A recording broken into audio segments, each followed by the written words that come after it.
May 27, 1942. Prague, Czechoslovakia. 10:30 a.m. A black Mercedes convertible winds through the cobblestone streets.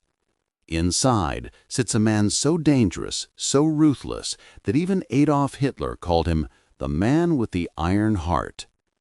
His name is Reinhard Heydrich, and in just 90 seconds he will be attacked in broad daylight by two men armed with nothing but a Sten gun, a briefcase bomb, and absolute determination. This is not a Hollywood fantasy. This is the true story of Operation Anthropoid, the only successful government-authorized assassination of a top-ranking Nazi official during World War II. Two ordinary soldiers, one impossible mission, and a man so evil that his death would unleash a wave of terror unlike anything Europe had ever seen. This is how they did it. But first you need to understand who Reinhard Heydrich was. Because this wasn't just another Nazi officer. This was the man behind the Holocaust. Picture this. It's January 20th, 1942. A villa in the suburbs of Berlin. 15 high-ranking Nazi officials gather around a table. They're there for one reason: to discuss the final solution to the Jewish question. The man running this meeting? Heydrich. The Wannsee Conference, as it would become known, planned the systematic murder of 11 million people, and Heydrich orchestrated it all. But that's just scratching the surface. Heydrich was the chief of the Reich Security Main Office. He controlled the Gestapo, the SS intelligence, and the criminal police. He was Heinrich Himmler's right-hand man, and arguably the third most powerful person in Nazi Germany. His nickname? The Butcher of Prague. Another one? The Blonde Beast. Even Adolf feared his ambition. When the Nazis invaded Czechoslovakia, they needed someone brutal enough to crush the resistance and efficient enough to turn the country into a weapons factory for the German war machine. They chose Heydrich. Within months of arriving in Prague, he had thousands arrested, hundreds executed. He dismantled the Czech resistance with surgical precision. Factories that had been sabotaged began running at full capacity. The terror was so complete, so absolute, that the Czechs called this period Heydrich's Reign of Terror. But here's what made him truly dangerous. Heydrich wasn't some ranting madman. He was brilliant. A champion fencer, an accomplished violinist, a tactical genius. He looked like the perfect Aryan poster boy, tall, blonde, athletic. He was everything the Nazi propaganda machine wanted to showcase to the world. And that's exactly why the Czechoslovak government in exile, operating from London, decided he had to die. Now, let me introduce you to the men who volunteered to kill him. Jozef Gabčík, Slovak, 30 years old, a soldier in the Czechoslovak army who escaped to Poland after the Nazi invasion, then to France, and finally to Britain when France fell. Quiet, methodical, a trained soldier who knew that this mission was likely a death sentence. Jan Kubiš, Czech, 28 years old, also escaped after the invasion, worked as a locksmith before the war. Described by his superiors as brave, determined, and intensely loyal to his homeland. These weren't super soldiers. They weren't special forces operatives with years of elite training. They were ordinary men who loved their country and were willing to die to free it. In October 1941, they began training for Operation Anthropoid, a code name taken from the scientific classification for humans. The symbolism was deliberate. They were going to prove that even the seemingly untouchable could be killed. The training was intense. Weapons, silent killing, parachuting, sabotage. They studied photographs of Heydrich, memorized his daily routine, learned the layout of Prague. Every detail mattered because they would only get one chance. On December 28, 1941, they parachuted into Czechoslovakia. The jump went wrong immediately. They landed miles from the intended drop zone. Their equipment was scattered. The radio they needed to contact London was damaged, but they were in. There was no turning back. For the next 5 months, Gabčík and Kubiš lived in constant danger. They moved between safe houses, made contact with the Czech resistance, gathered intelligence on Heydrich's movements, and they waited for the perfect moment. Here's what they learned. Heydrich was arrogant, so confident in his power, so certain that the Czech people were beaten that he rode through Prague in an open-topped Mercedes without proper security. No escort vehicles, no armored car, just him, his driver, and his hubris. This was the opening they needed. The plan was simple, which in their world meant it might actually work. They chose a hairpin turn on the road from Heydrich's country estate to Prague Castle, Kirchmajerova Street, now called Volholyšovice. The Mercedes would have to slow down significantly to make the sharp turn. That's when they'd strike. Gabčík would use a Sten gun, a British submachine gun, quick, deadly, effective at close range. He'd stand at the corner of the turn, hidden behind his coat.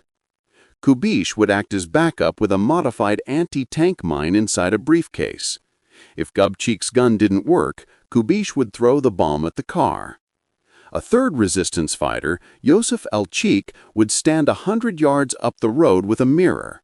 When he saw Heydrich's car approaching, he'd flash the mirror in the sunlight. And here's the thing that makes this even more tense. They had no escape plan. The British had told them this was likely a suicide mission.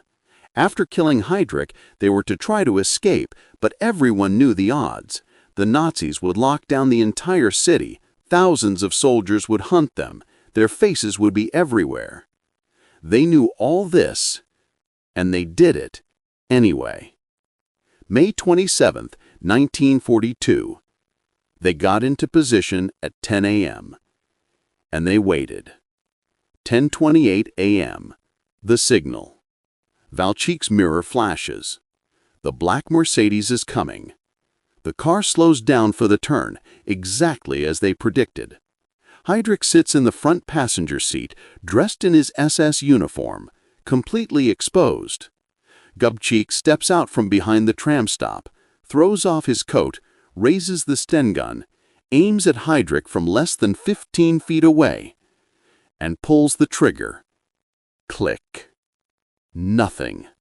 The gun jams. For a split second, time freezes.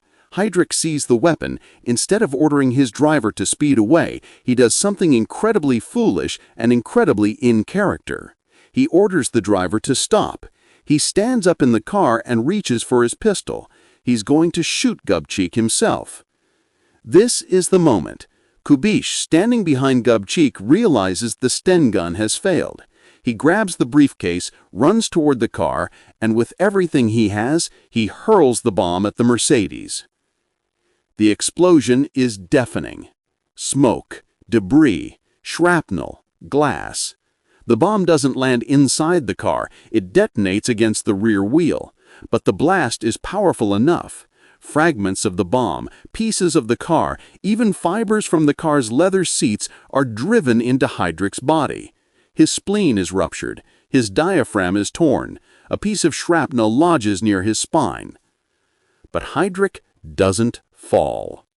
He gets out of the car. He actually chases Kubiš down the street firing his pistol before collapsing against a lamppost. Gabčík and Kubiš escape in the chaos. They disappear into Prague. Heydrich is rushed to a hospital. The doctors operate immediately, removing bone fragments and pieces of metal from his torso. For a few days, he seems to improve. Hitler sends his personal physician. The world watches. Then, 8 days later, on June 4, 1942, Reinhard Heydrich dies. The official cause, septicemia, blood poisoning from the wounds. Some historians believe bacteria from the horsehair in the car's upholstery infected his blood. Others think it was simply the damage from the bomb. Either way, the man with the iron heart was dead. 2 soldiers with a jammed gun and a briefcase bomb killed the third most powerful Nazi in the world.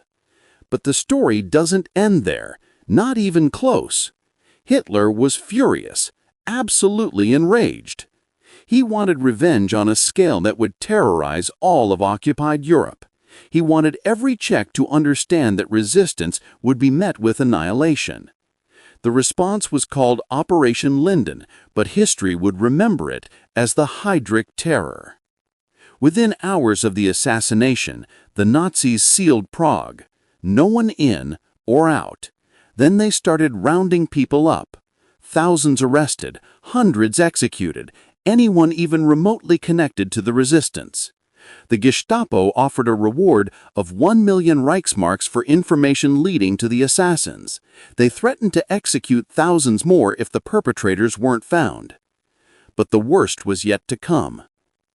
One of the Czech resistance members, under torture, betrayed Gabčík and Kubiš. He revealed their hiding place, the Karl Borromeus Church in Prague. 7 paratroopers were hiding there, including the 2 assassins. On June 18, 1942, at 4:15 a.m., 800 SS soldiers surrounded the church.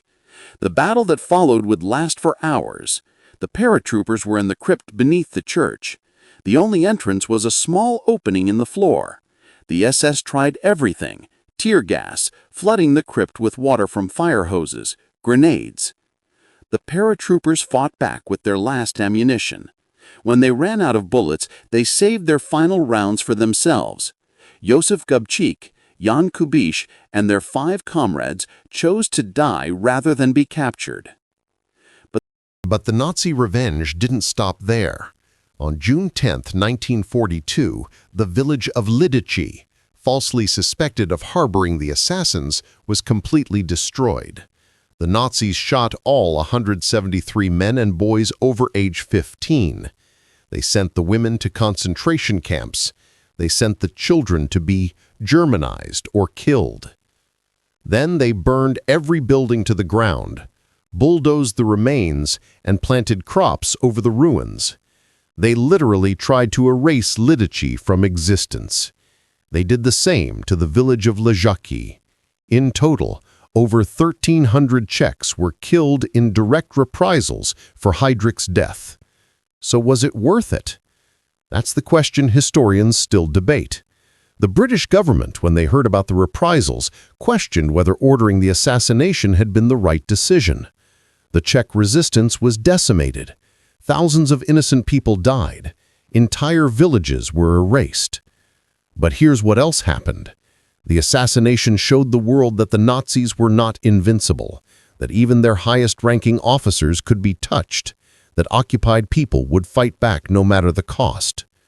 The British, who had been considering a negotiated peace with Hitler at various points, hardened their resolve.